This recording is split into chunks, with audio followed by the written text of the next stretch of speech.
할렐루야. 성도 여러분 반갑습니다. 오늘의 말씀은 마태복음 15장 8절 말씀입니다. 마태복음 15장 8절 말씀입니다. 이 백성이 입술로는 나를 공경하되 마음은 내게서 멀도다. 바리새인들에게는 대대로 내려오는 장로들의 전통이라는 것이 있었습니다. 이러한 전통을 만든 명분은 하나님의 계명을 철저하게 잘 지키겠다는 것이었습니다. 그 중에 하나가 밥을 먹을 때 반드시 손을 씻어야 한다는 것입니다. 이것은 건강이나 위생 때문이 아니라 예배자의 정결을 위한 종교적 규율이었습니다. 바리새인들이 예수님을 찾아와서 항의하고 질책하는 것도 예수님의 제자들이 밥을 먹을 때 손을 씻지 않아서 그들의 전통을 깨뜨렸다는 것입니다. 그런데 예수님은 너희들은 너희의 전통으로 하나님의 계명을 깨뜨리고 있다고 말씀하셨습니다. 그 이유가 당시 만연하고 있던 고르반이란 전통 때문입니다. 원래 자녀가 연세 많은 부모를 봉양하는데 그 물질을 하나님께 드렸다고 선언하기만 하면 내가 선언했던 그 물질은 부모를 위해 안 써도 된다는 전통이 바로 고르반이었습니다. 사람을 섬기는 일보다 하나님을 섬기는 것이 최우선이라는 생각에서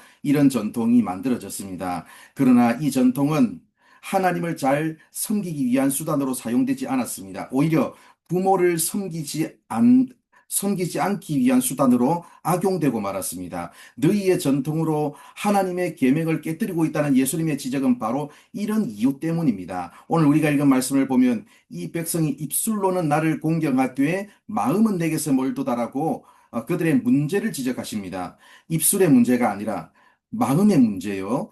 그리고 명분의 문제가 아니라 진심의 문제라는 것입니다. 계명의 준수는 하나님을 경배하는 것이 목적인데 하나님 경배를 사람의 계명, 사람의 교훈, 사람의 욕구를 충족시키는 수단으로 사용하고 있으니 사실은 하나님을 헛되이 경배하는 것이 되고 말았다는 것입니다. 예수님을 비난했던 바리새인들과 서기관들은 겉으로 보이는 형식적인 정결, 외적인 청결에 집중하다가 마음을 더럽히는 죄의 문제를 보지 못했습니다. 그 결과 대대로 내려오는 장로들의 전통을 열심히 지키는 그들의 실제 마음이 더러워져서 하나님 앞에 나아가기에는 너무나 부정함에도 불구하고 외적인 정결을 지켰다는 이유로 스스로를 정결하고 의롭게 여기는 잘못에 빠졌습니다. 또한 자신들 스스로를 정결하고 의롭다고 생각하다 보니까 그 전통을 지키지 않는 다른 사람을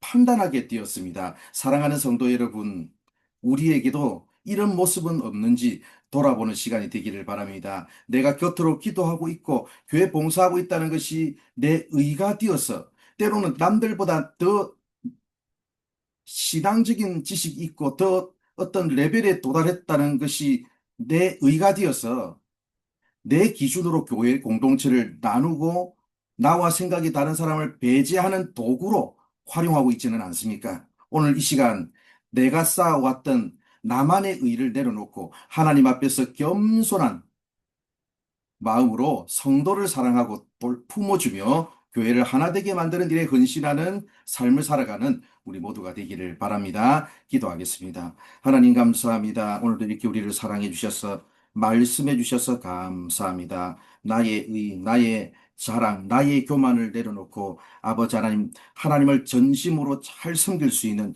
우리가 될 수 있도록 주여 인도하여 주시옵소서. 내가 만든 기준, 내가 만든 전통, 사람이 만든 전통을 목숨처럼 따르면서 하나님의 이웃 사랑의 계명을 실천하지 않는 우리 모습이 우리에게는 언제 돌아보게 하여 주시고 오늘 하나님께서 붙여주신 사람들 전심으로 사랑하고 섬기게 하여 주시고 하나님을 뜨겁게 사랑하는 우리가 될 수 있도록 주여 인도하여 주시옵소서. 오늘 하루의 삶도 하나님께서 이끄시고 함께하여 주실 줄 믿사오며 예수님의 이름으로 기도드립니다. 아멘.